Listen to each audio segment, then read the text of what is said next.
Chase, I have a question for you. Have you ever been in a situation where you played a game on one platform and were encouraged and or forced to play in a timely fashion the sequel on another piece of hardware that maybe you didn't want to play it on? That seems like a specific question, as in this may have just happened to you. No, not yet, at least. But yes, Okay. this is. We're going to kick it off with a little news that we're not going to talk about in the news portion of the show. But Herman Hulst came out and recently said that, and I quote here: "Sony wants PC players to play PlayStation single-player narrative sequels on the PlayStation console." He said during an interview at Sony's business segment meeting, while live service games will be on Sony's first-party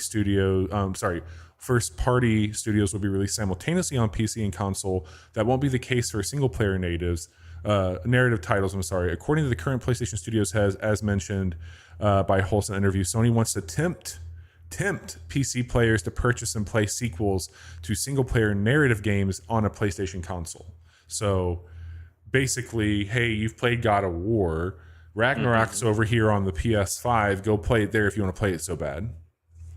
Have you been forced to another platform to play a sequel in a timely manner that you can think of? I'm sure I have. Psychonauts you probably played on a 360, and so I think you played that. The original Psychonauts I played on the original Xbox. Okay, so Xbox, and then you ended up playing that on PC, right? When you played it again? Oh, I played it on a PlayStation. It was the last. Okay. It was the last Double Fine PlayStation game ever made. There you go. Okay. No, I can't think of one off the top of my head. Okay.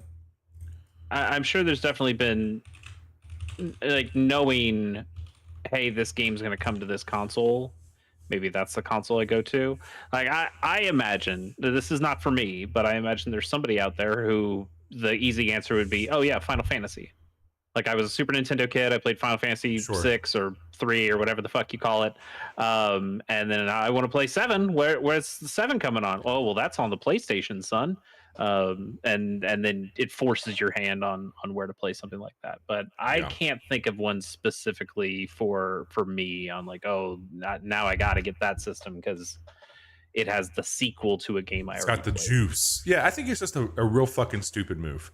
I think it's dumb. Like, if you're gonna put it out there, I don't know why they're so hell bent on day and date, and I don't know how big the margins are here for them. Obviously, hardware, they're selling it, but I can assure you that if somebody who does not have a Sony PlayStation plays a game that came out a year after the initial release on PC, which has kind of been what it's been, maybe longer for certain titles, they're not going to be like, hey, let me go buy a PlayStation so I can play this right away. They're going to wait and play it at the fidelity and the speed and the style they want to.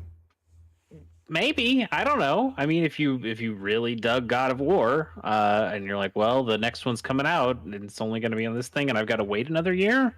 Maybe. I get it from Sony's perspective. They want to make having a PlayStation feel exclusive and like there's a reason to own one, because nobody feels that way about an Xbox. Why do you need an Xbox? Because everything that Xbox does is also on PC, which is nice for PC players, but how many of those consoles are they really selling? And they don't. And Microsoft doesn't care because they're selling Windows to you, and they're selling all the other stuff that you do with a PC. Sony doesn't have that. If you don't buy a Walkman, the only thing they can get you with is a PS5. But they're not even trying to force people off their old console, and clearly that shows because there's over 50% of their base is still on PS4. They've made the DLC for Horizon PS5 only, so they've done that. I just don't think anybody wants to buy a $500 console these days, and so they already have a PS4, and Sony looks at that and goes, "Oh God, we should probably put the stuff out on the thing that everybody has instead of trying to force them onto the PS5." But to PC players, they don't give a shit about PC players. They never have. So Sony's I think anything you get from Sony is like a bone that's being thrown to you. Yeah, like this. Fair.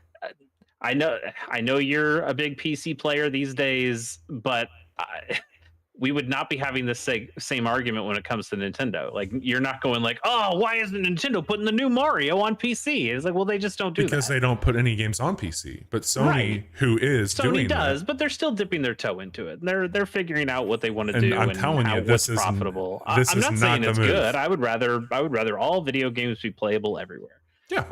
But that is not the world we live in. No. But the world we do live in is June 5th, 2024. The week of Key 3 is upon us, but we will be covering that next week.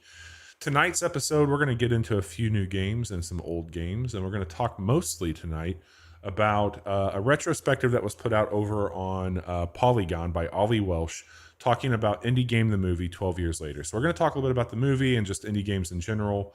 So we've got a fun show planned for you. This is a What You've Been Playing episode. So again, mostly just going to be talking about checking in on a few games that we've been playing, but some new stuff here, and then a little news at the back end. So Chase, I'm dying to know what you have been playing since the last time we hung out and talked.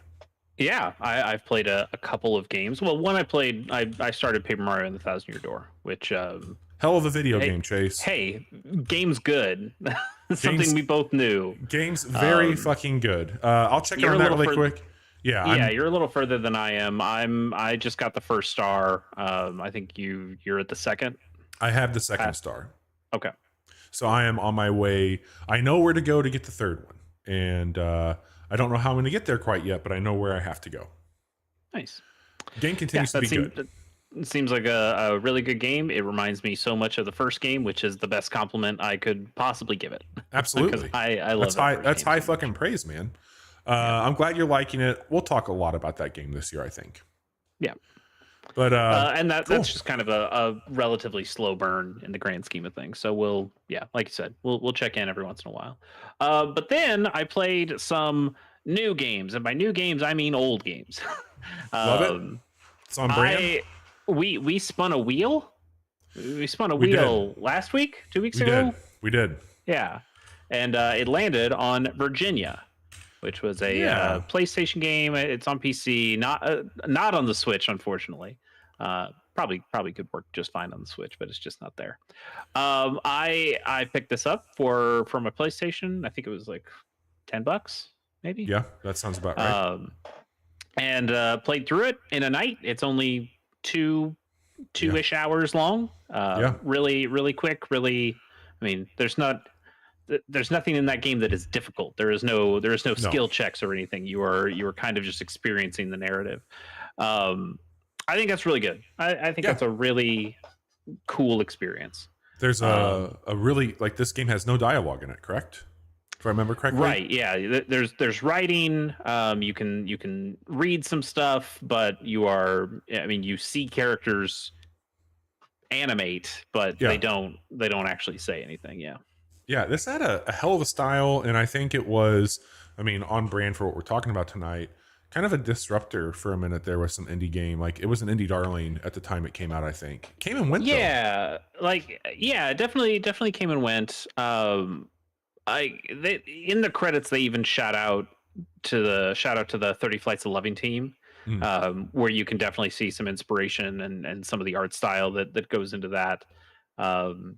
This was after the era of the walking simulator, but I guess we were still kind of in the post walking simulator era. This was what year again? 2014?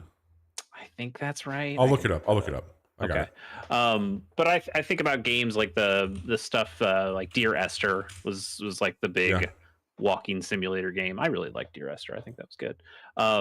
But then I didn't play like Edith Finch or some of those other ones that work in a similar style. But this is definitely of a sort of those. So the general story, without getting too deep into it, because it's a short game. I don't want to spoil anything. But two, I think it's just something that people can experience on their own. You play as a fresh-faced FBI agent, and you're part of the internal affairs, and you are kind of secretly tasked to check out this person while the two of you are on a case as partners, and you're kind of checking into them. There's no real detective work happening from a player perspective. You're just kind of experiencing the story as it happens. But it's an interesting little story, and they do some cool things. I would say the most interesting thing about the game is do what? Lynchian, I would say. David Lynch. Yeah, sure. Yeah. But I think the most interesting part about the game is the way it uses time skips. And there are lots of places. It actually reminds me a little bit of like Stanley Parable stuff too, where there are triggers as you walk over, invisible triggers as you walk over certain spots, and it'll just cut to the very next scene. Or you'll be walking down a hallway, and then it cuts, and now you're walking down a different area, but it all just kind of feels like it's one space. And I thought that stuff was really cool. I actually spent a lot of the time as I was playing through thinking, I don't care about VR, but I feel like this might make for a very good VR experience. Maybe it would make you sick with the time jumps and some of the stuff it does that way. A little bit. But I think there are lots of sequences in that game where it locks you into a position. Like you're sitting in bed at one point, you're having a nightmare, and you turn the camera one way and you look at one thing, and then you turn the camera, oh, there's a weird thing over here, and while you're looking at this weird thing, another thing starts to kind of come into view, and I'm like, man, this seems like this would be really affecting in VR. Yeah. So it's interesting, I'm kind of surprised that they've never made like a VR version of it. Yeah, I mean, like I wonder how people look back on this game. It's interesting that you're playing it in 2024. It came out in 2016. It actually came out September of 2016. Also, another very famous casual hour famous walking sim came out February of 2016, and that's Firewatch. So we had Yes. some good bangers that year when it came to it. This is also a BAFTA winner. I think it's really cool Yeah. too. So I remember it getting a lot of flowers when it first came out, and for whatever reason, it just kind of missed me. yeah, So glad the wheel was here to push me into it, and the wheel, happy to have a 2-hour game to also play. That was very nice. like Blues Traveler, the wheel brings you back. Exactly.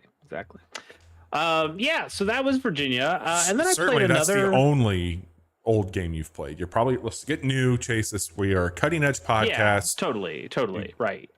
Please. Well, I played Virginia, so I was like in a first person mode, and I was like, man, I just got to get more your final shape. first person games. Yeah, I just caved. need more first person games exactly like Virginia. What can I play? Yeah. I played Doom.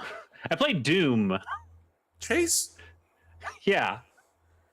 did Doom come to Magic or something? Like, what's going on here? No, so couple things. Couple Doom things. should go to Magic. You can pay me later, everybody. One, I know Doom has been on the wheel for a long time. Which and I've just Doom, kind of been waiting for by the Doom way? to show up. What? Which Doom? There's a lot of them. The Doom. Doom. Yes. What is that? 1993? Yeah. The Not original Doom. but OG new Doom. Doom. Yes. This one I did play on the Switch, Okay. which I know is not necessarily the ideal way to play Doom. But what if I told you the only other way that I've played Doom is on a Sega 32X, and that is maybe the least ideal That's way. the first time I Doom. played Doom on a 32X. Yeah, that version of Doom sucks. Indeed. And is Yes. so it was nice to actually play Doom relatively the way it was intended, at least with like the levels and the cropping. The 32X like cropped it way in, and all the graphics looked like shit. And yeah. Oh man, I think it even had some levels cut out of it.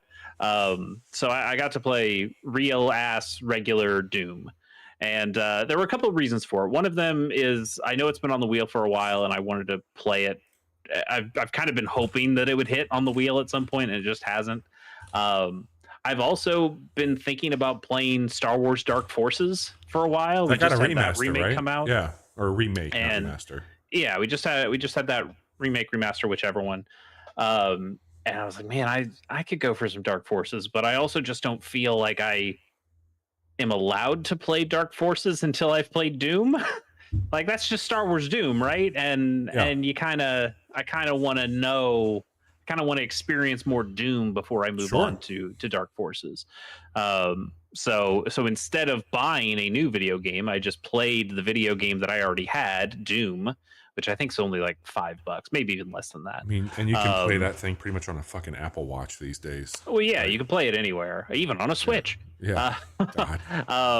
And also they ripped out the requirement for making a Bethesda account for that, which was my biggest concern. Is like, I really don't want to make a Bethesda account. I know I already bought this game, but I still am not going to do that on principle because I just don't give a fuck about that. And they still prompt you to do it, but you don't have to. You can just cancel out of it. I guess people used to have to like go offline so they could play their game without it getting prompted. But now you can just say, no, thanks. I'm not going to do that. And then get right into the game. I didn't play all of Doom. I played the first set of levels. I forgot what it's called. Yeah, I know. But I got through that. It took, I don't know, it took like half an hour, maybe. That's even probably too generous. It took like maybe 20 minutes. Doom's good. Yeah. I like Doom. Doom's great, man. There's a reason why it's like the de facto boomer shooter these days. Yeah, I mean, I'm not a big fan of like the mazy nature of it and the going back and forth and collecting keys and some of that kind of shit. I didn't get any of the secrets. I didn't care to get any of the secrets, but it is just cool running really, really fast around those areas and hearing that big chunk of the shotgun and Ugh. Yeah, God, there's so many good pieces of sound design in I that know. game. We should pull some of those for some rewards. Yeah. So yeah, I had a really good time with Have you Doom. played? I will. Have you played any other Dooms? Sorry to cut you off. Like 2016, I don't know. any of You're that good. stuff? I played some of 2016 Okay. and thought it was okay. Yep. And then I think that's the only other one I played. Yeah. Yeah. Not Eternal. There's Didn't care about Eternal. highly Yeah. rumored new one coming out or getting announced this week. Doom, I was medieval Doom. okay. Sure. Yeah. I was somewhat interested in Doom 3 back in the day because the fun stuff with like the flashlight. Now, of course, I'm too much of a chicken to play what I perceived as a horror game.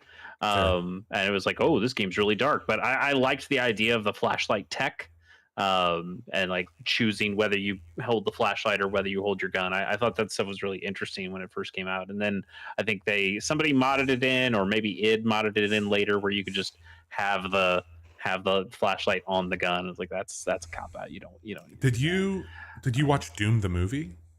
that. I did. That movie sucks. Yeah, it sure does. But I had watched the Doom movie, which good time. Somebody should have modded that one. Yeah, I'm glad I played Doom. I'm gonna keep kind of going through it. I know it gets into like teleporter stuff and you get a little stuff bit of that I'm probably not gonna like nearly as much.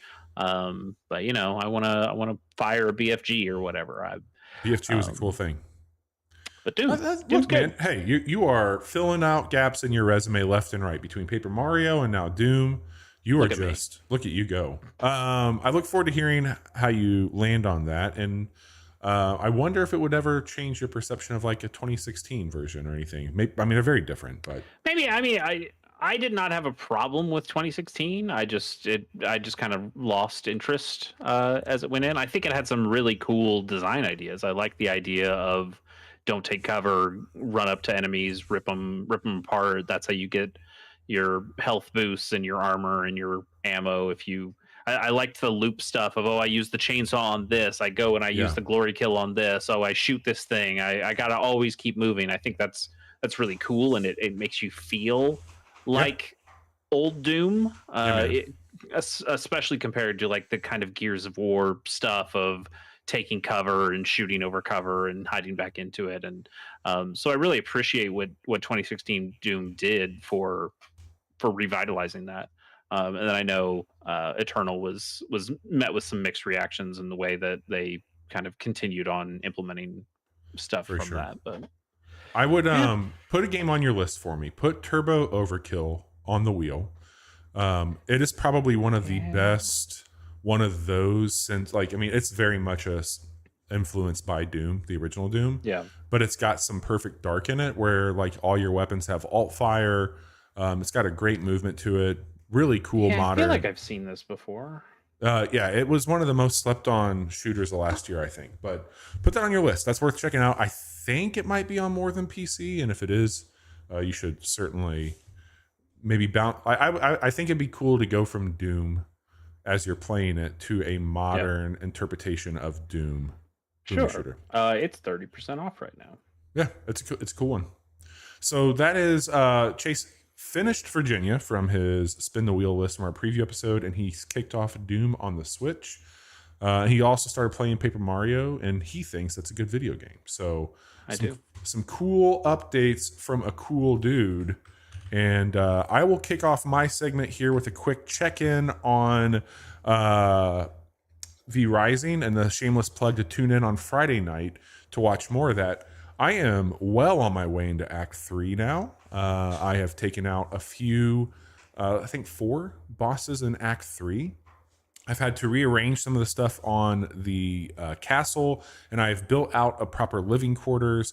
That game, I'm getting a little taste of what the end game of this is going to be, and there's some really neat stuff with rifts that you can do. That game continues to just be really fucking cool, and I welcome anybody to come and hang out and watch me play it. I'll give you an MTV-style Cribs tour of the castle if you want it.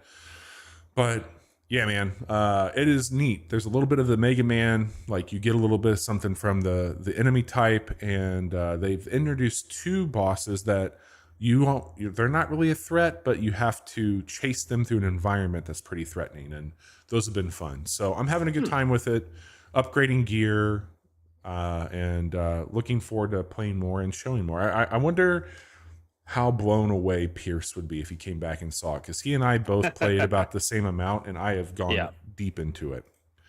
But outside of Paper Mario, as you mentioned, I've been playing a lot of another game called Hauntii, and we covered this on our preview episode. We did. And this is put out by Moonloop Games. I think it's on everything, if I'm not mistaken. It's currently on sale on Steam for $15.99, 28% off. It's normally $20. I don't think Moonloop's put out anything else besides this. It's published by Firestoke. I don't know if you're familiar with them. They've put out a lot of stuff. I'm trying to think if there's one on here that maybe you would recognize from them. No, not really, probably. Yeah, I'm trying to look through their stuff. Hauntii is a twin stick puzzle video game with a little bit of an isometric tilt to it. It has an incredible style. It's one of my favorite styles of games I've played in a while. It's does almost like it's like a camera negative or something, where it's like got the colors flipped. It does, for the most part, stick to a 2-color palette, and that's kind of my philosophy on design. Like, you should make a logo look good in one color, and I think that 2, 3 tops is like my style when I go to it.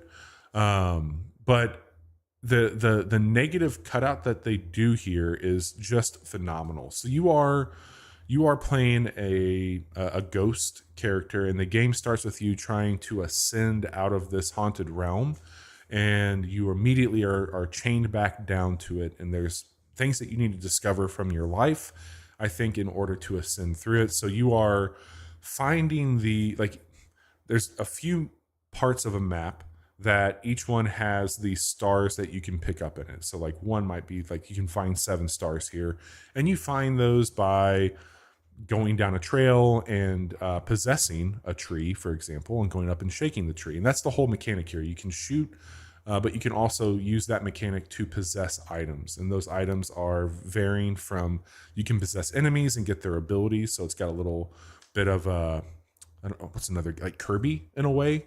Like, sure, yeah. I mean, there were some other kind of ghost games. There was Geist back in the day on like the GameCube. Ghost Trick was another one on the 3D or DS, I think. And that just got remade. Mm-hmm. Yeah. So it's very similar. I like that idea of like possessing different things. Similar to like also Mario, the new Mario, Odyssey. Odyssey. Thank you. Yeah. Totally, where you're just throwing Cappy at things, and now you get their little abilities as you run around. It's got a ton of heart to it. There is another character with you that seems to be more angelic compared to you, which you seem a little bit more demonic. It's not a scary game at all. It reminds me a little bit of Grease in a way that you're kind of like navigating through things.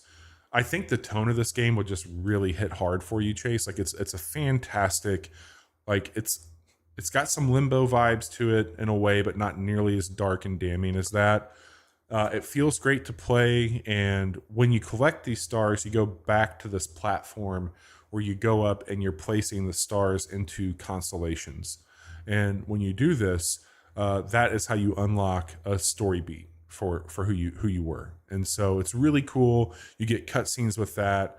You can die. There is combat in this. You have a pretty generous health system where you can basically possess things, shake heart chunks out of it.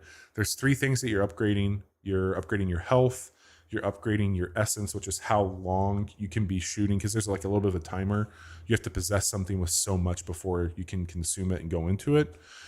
And I can't remember off the top of my head what it's your dash ability. Badge points. Yes, badge points.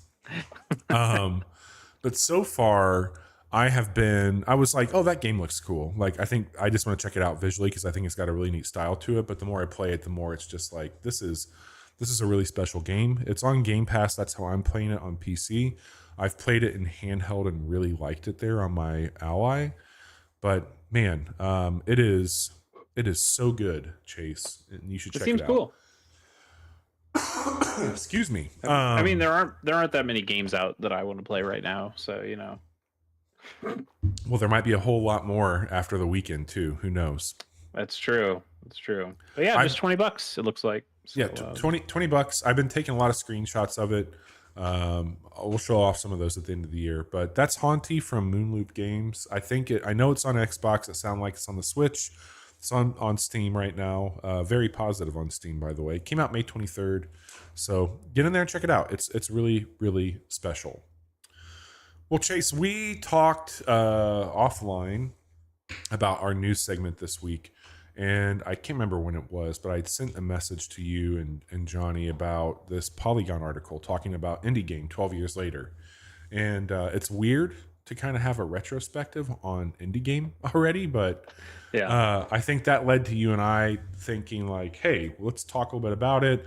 I think that you were maybe going to watch the movie, and then we were going to talk a little bit about what the fuck is an indie game today? Like, what does that even look like? I think I want to preface this. I don't think the article's all that special. I mean, Yeah. I think it's fine. It's fine, but just the idea of, oh right, yeah, remember that movie. So yeah, I did go back and rewatch it and remembered quite a bit from it.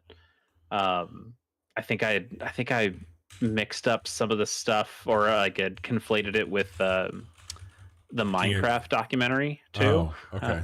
Because that came out. I don't think it was quite the same time, but not too far from each other. So I think I combined some of that in there as well. But no, this one is just about Fez and Super Meat Boy, and then they talked to Jonathan Blow a number of times. Kind of, he's like the old head that they're talking to. Of, oh yeah, I made Braid and it was super successful. Let me tell you about Braid, and let me tell you why I'm still kind of a pompous asshole. I'm Jonathan Blow. Let me tell you why you shouldn't get vaccinated. Basically. But I thought the movie was really interesting, and at least the premise of the article, the Polygon article, was really interesting. Of looking back at this movie, and in Ali, the author's words, that 12 years in movie time is not all that long. Like, a movie from 12 years ago doesn't feel incredibly different from a movie from today. No. But when we think about game development, and it's probable that games are just still a relatively fledgling medium. Certainly do not have the long tail that movies have, or the long history that movies have. So I think there's more evolving and developing in games, and so 12 years feels like an eternity. When we go back and we think of the games that were coming out 12 years ago, I think they feel pretty different from the games of today. Certainly not as much as the games 12 years from before 12 years ago. Like 24 years ago, I would say games look fucking crazy different than they do now. But even 12 years does feel like an incredibly different amount of time, not just for the way games look, but also just how the way games are built and how they're marketed and what counts as success for games, paid for sure. And that was the thing that really interested me most, is having this discussion about indie games today and what Indie Game the movie has in it that still applies today, or maybe applies in a slightly different way, or things that just feel outdated and maybe why they feel outdated. So maybe even just like a little history lesson of what's happened in the last 12 years to make things like I think also, just like, not to throw too many flowers at the movie at this point. I mean, I look back on it. I don't think I've watched this since it came out, but I remember when it came out feeling like, wow, they fucking get video games. Like, they made a good video game movie. And it was like this special thing where there was some crazy zeitgeist stuff happening with Fez primarily. And I think this movie, I kind of came across this around the same time I watched The King of Kong. We have a deep dive on that you should go back and check out. And I was having this deep fascination of like, okay, these are people who care about games. And it made me feel pretty compelled to support these people who are like, our rent and livelihood depends on this. My mental health and potential, self-harm depends on the success of this game. Like, the stakes felt high is what I'm getting at. And I think it was interesting to experience that, because it felt like this companion piece that I always had with music or like a DVD menu. Like I got to go inside the game that I was going to play. And I think that was a cool thing for it. But now when I look back on it and what we talked about, it doesn't feel nearly as special.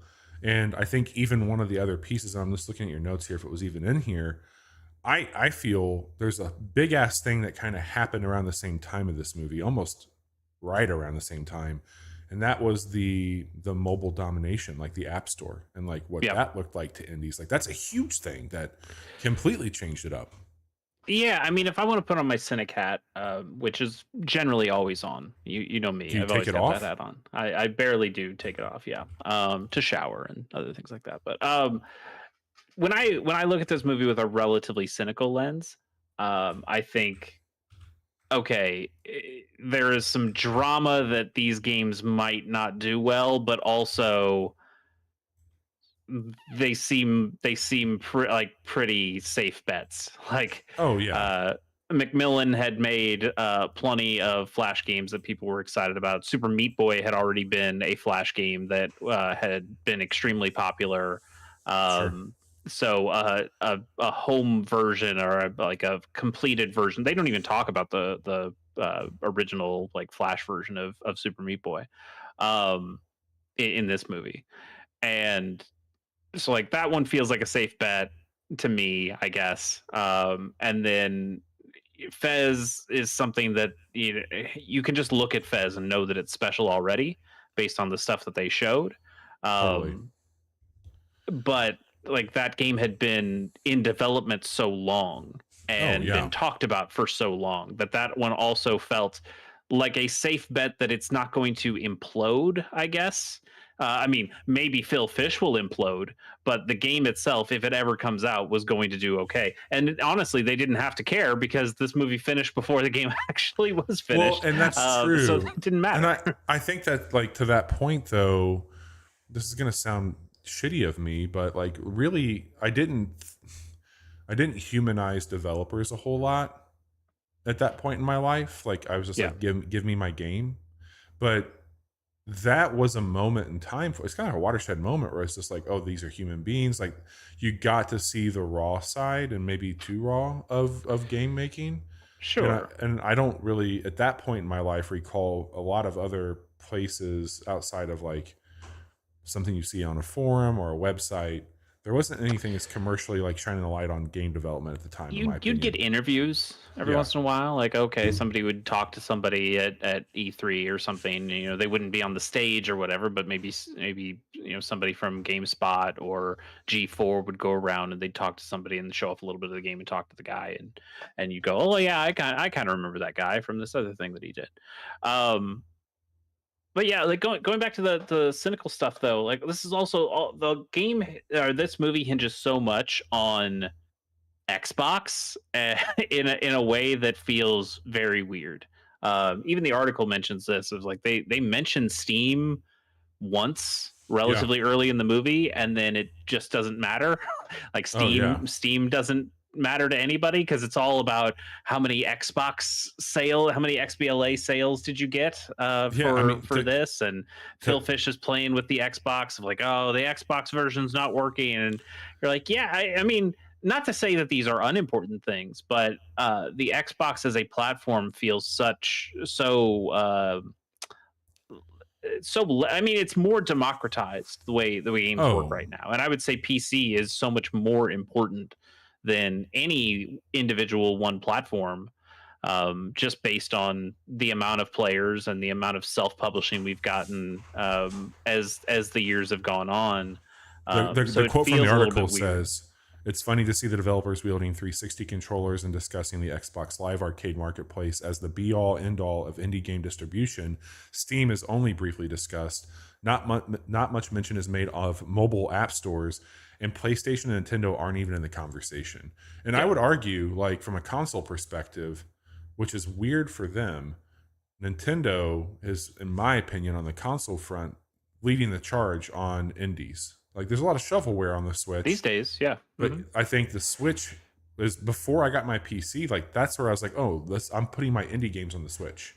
Well, they're also the only ones right now, and I have this as another factor that's kind of changed over the time.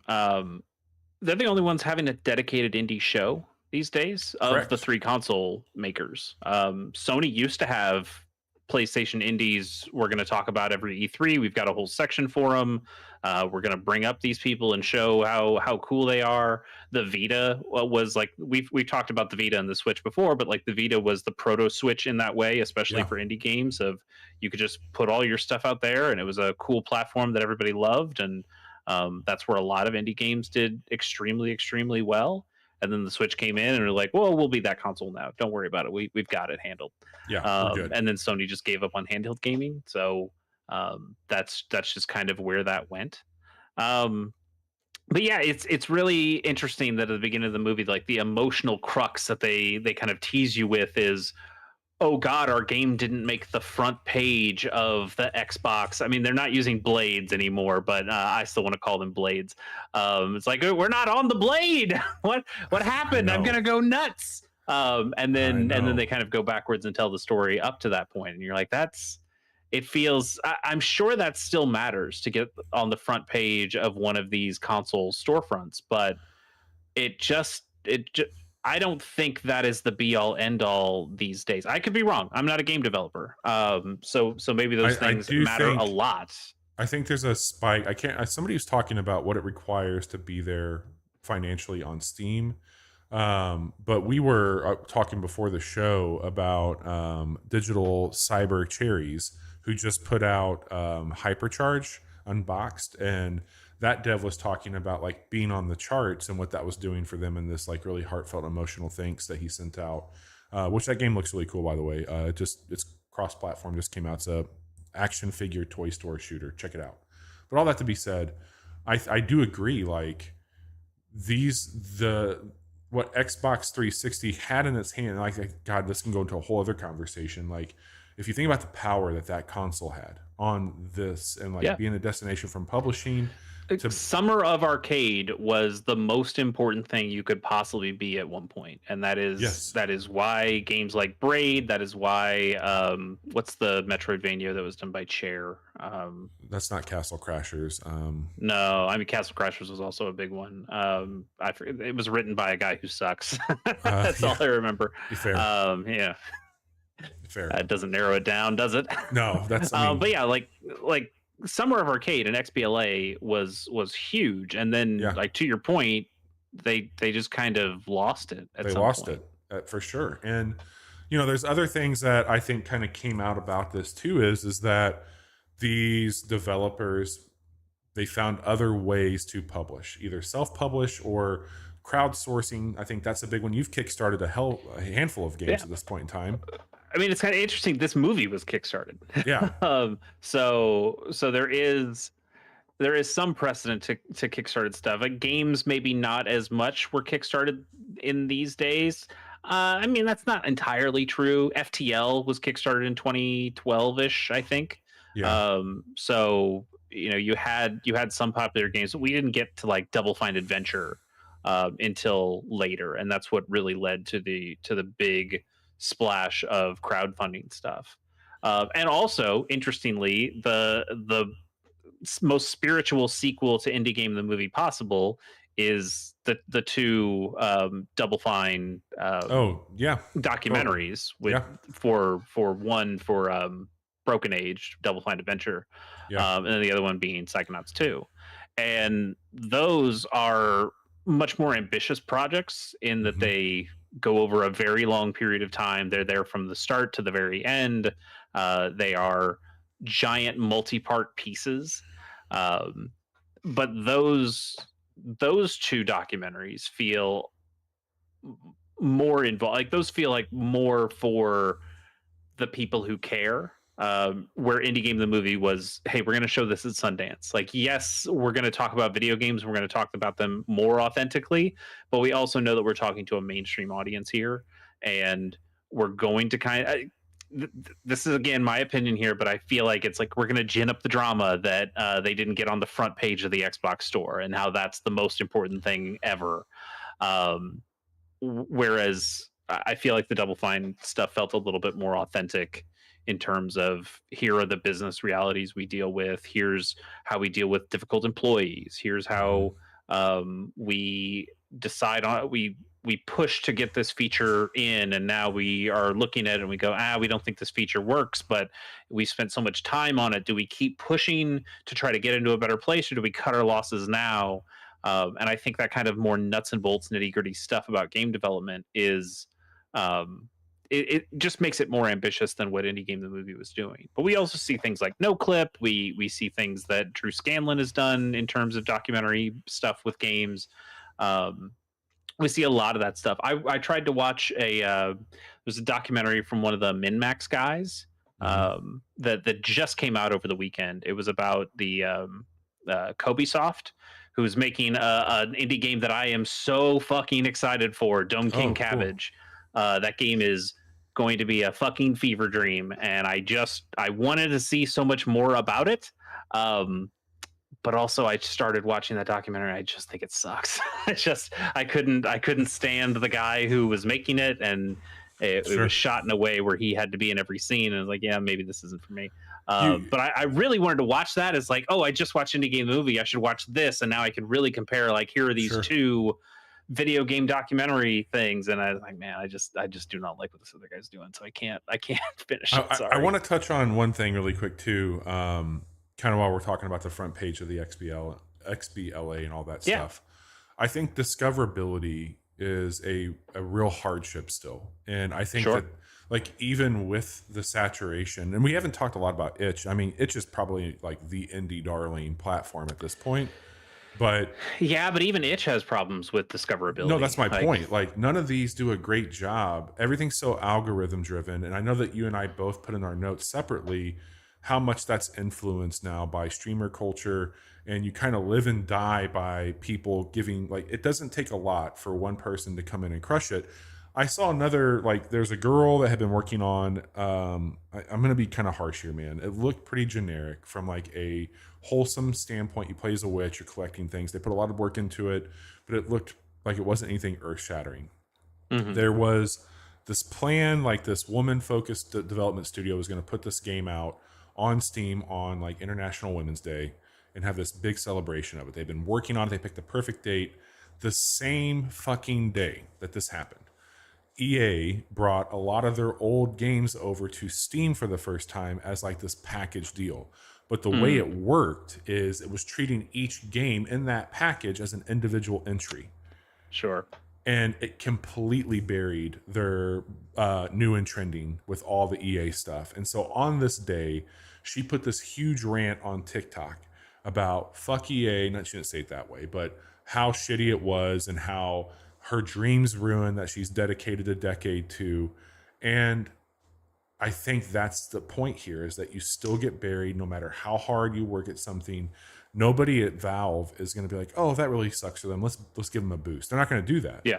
And I think on these other platforms, I mean, I hear this game that we're talking about with the Hypercharge. Like, I haven't heard a whole lot outside of the Xbox side of it. That game's been on Steam, I just found out, since 2020 in early access. Mm. And so, like, even there, it's not popped up in, and I'm an EA slut when it comes to that stuff. Oh, So, you're a slut for many things. Yes. yes, fair. Yeah, you're right though. Like, it's the way. Not saying that it was easy back then either. Like, obviously from Indie Game the Movie, you can tell it was difficult to get your name out there. Um, but I think about the ways I learned about video games in 2012 and how different it is from the way I learned about video games in Were you still 2024. magazines? Was I still reading magazines in 2012? Maybe.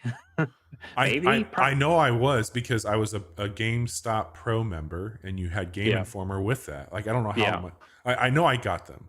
I think they were like bathroom readers basically at that point in time. Yeah, I was a huge Game Informer reader like during high school. Hmm. I don't know how much I read like once I started to go to college though. So maybe I was out of it by 2012. But also I'm thinking about social media, and Twitter was a thing back then, and it's New. a thing today, but it's not. It's a show. It's not something I would necessarily go to for what's the new video game news. You'd have, I would think, video Well, game dude, we don't even reviews really go to seemed fucking sites anymore. right. Exactly. Like back in the days of 2012, which again feels weird. It doesn't feel all that long ago, but I guess it was. Going to sites like a Joystick or going to Giant Bomb and watching quick looks of these things, or watching, or probably for indie games like an Unprofessional Fridays, where somebody's just like, oh hey, this thing came out and I thought it'd be cool, let's just check it out for a bit. um, and you'd get discoverability through something like that. And Giant Bomb's still around, kind of. It's a different thing, a real Ship of Theseus thing over there, where it's kind of a completely different thing. But you made the point earlier, like streaming is so much more important these days. From the smallest of things, like Steam shows, like in the Steam client, they will show you people streaming the game, More than like anything. sponsored streams of stuff. Yeah. And so you can watch people play the game in Steam. You know what's But fucking wild about that too? what's that? In the time that you've talked about, from 2012 till now, we've moved from websites to podcasts and away from, I mean, here we are talking about video games, but Right, yeah. And I mean, that's not even the place you go to anymore. Like, it's literally not. Like, podcasts, games journalism, all that stuff is oversaturated and like dying out in a lot of ways. We're talking to the void right now. Absolutely. But we just think this is fun, so we're going to keep doing it. But that was also like in one terms of the, of like in terms of like being a discoverability engine for somebody out there.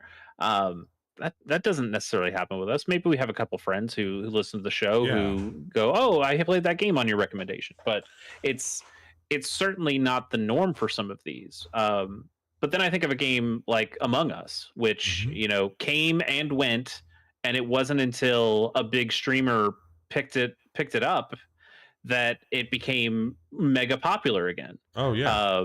Or mega popular to begin with, where it hadn't been when it first came out. And that is just kind of the dice roll that you need. I think about a game like Balatro, which had which, not saying that Balatro got lucky exactly, because I think it earned everything it got, because I think it's a fantastic game made by a really smart person.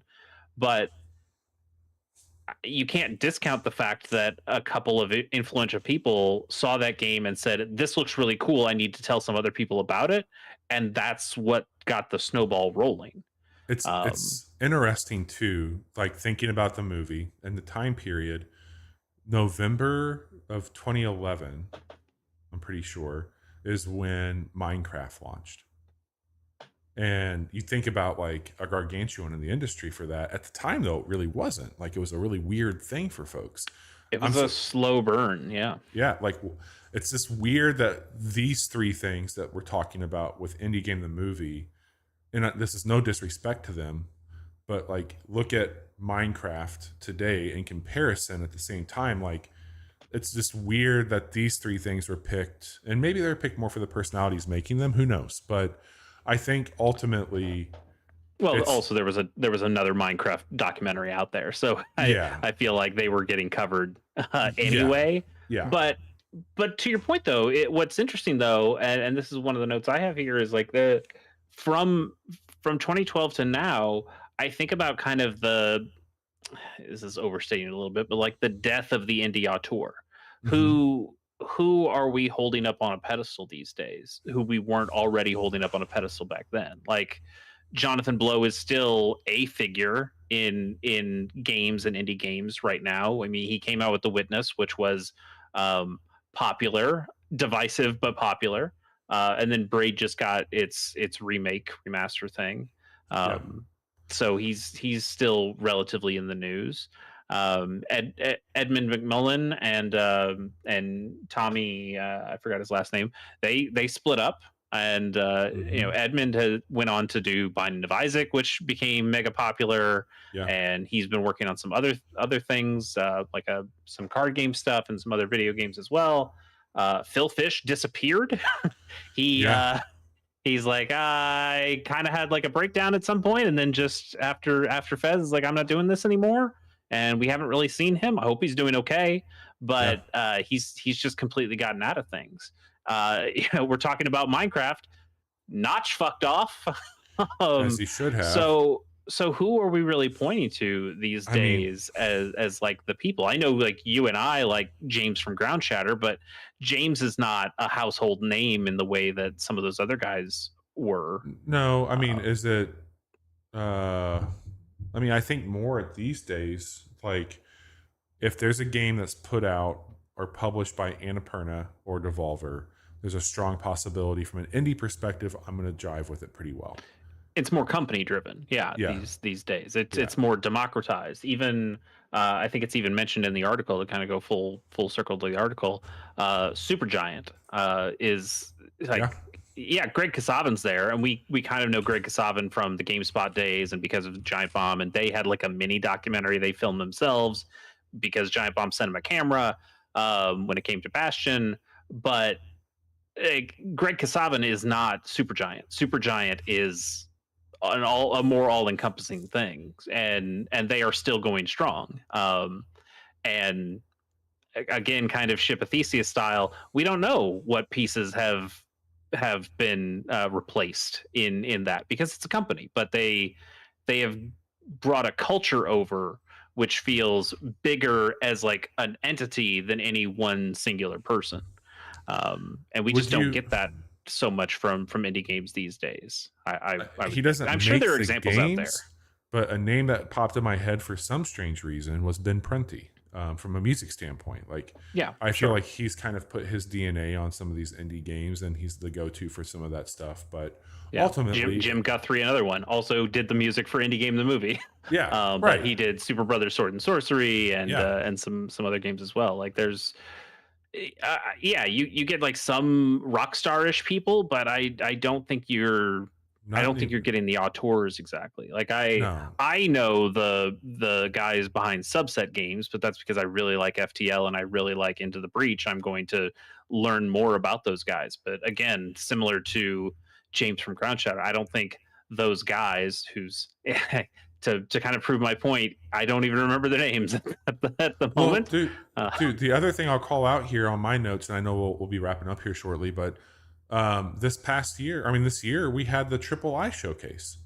Like yep. we had this whole thing where a handful of the darling devs basically said, "Hey, we're gonna do this tongue-in-cheek thing where like if you can have AAA and B games and indie games, like well, some of these indie games are being built more like what AAA games used to be around the same time that indie games are coming out." So I think it's a very different place when I think about an indie game for me anymore, man. Like looking at the landscape, I still like AAA games. I do. I probably like them the most on this show, but I feel the passion that made me want to start talking about video games to this degree is always like look at what we talked about tonight.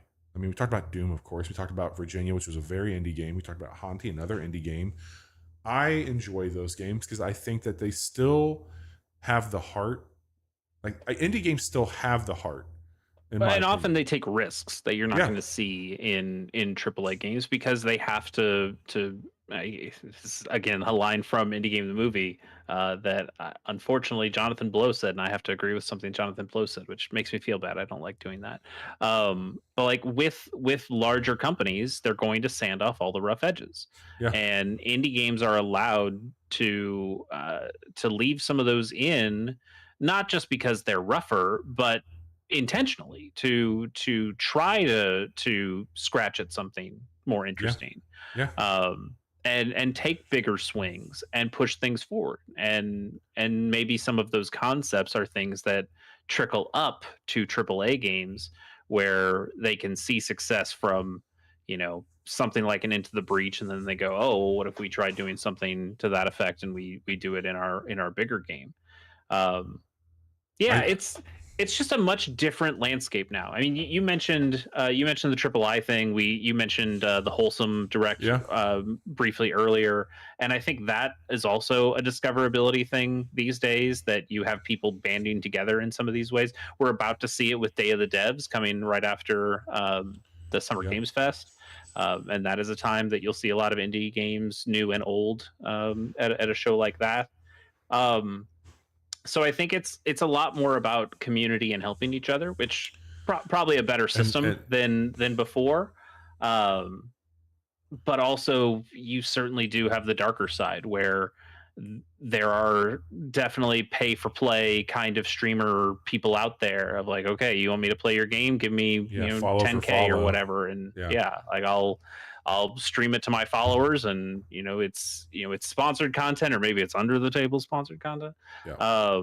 But it's certainly a different landscape, even though I think from a development standpoint, Indie Game the Movie still holds up really well. Like Mhm. when you're talking about how games get developed and seeing them interact with each other and build things, you don't see a whole lot of that in the movie. It's more about the marketing. It's more about, we're about to get this done and how do we feel as people, and less about, oh, look at me moving points on a computer screen. Yeah. That's usually more like B-roll stuff that they're showing off, and less of the focus. But last thing for me, it's also interesting how one of the big climaxes of this movie is a PAX East. Oh That yeah. Phil Fish is at PAX East, and he doesn't know if he's going to get to show the game because of some other bullshit that's going on in the movie. But the whole thing is like, this is so important that I'm at PAX and that I'm able to show off the game. It's been so long since anybody's seen the game, and now I get to show off a demo. And again, I think that's relatively important. I think PAX even became more important after this movie came out. Agreed. And not to disparage PAX or Read Pop or whatever, but I think it's less important these days. I think you still have a lot of people going to those shows, but I do not feel like you're getting the boost and the energy you did out of those shows that you would get 5-10 years ago. Agreed. And that's interesting to me. But I think a lot of that is kind of democratized to these direct shows that you can be shown, whether it's Indie World, whether it's Wholesome Games, Wholesome Game Direct, Triple I, or any of that kind of stuff. I think you're seeing more drip into those spaces and less into one specific kind of event. There was also like a little pandemic thing that happened that may have changed things a little bit. That certainly is a thing. There was like a whole Gamergate thing that happened at one point that may have changed. It may have changed like a couple things about the way games are developed and the way people talk to indie game communities or just gamers to begin with. There may have been one or two little things that have adjusted themselves since Indie Game the Movie came out. It's really interesting. I liked this conversation of going back and I do too, comparing the two. And I think that like leads into, as we wrap up here, we started this show to hang out, and so that's our first priority. This podcast, what you're watching, all this is just a really fancy way to be maintaining adult friendships. But if we had a mission here, it's to help you find something that maybe you wouldn't have and have a good time with it. And that tends to fall more into these indie games from a discoverability standpoint. And we have helped people. There's people that have told us that we've helped them find cool games, and we've helped each other find cool games. It's always nice to have a surprise. Indie games continue to be the most exciting part of video games for me personally, and you will continue to hear a lot about indie games on this very show.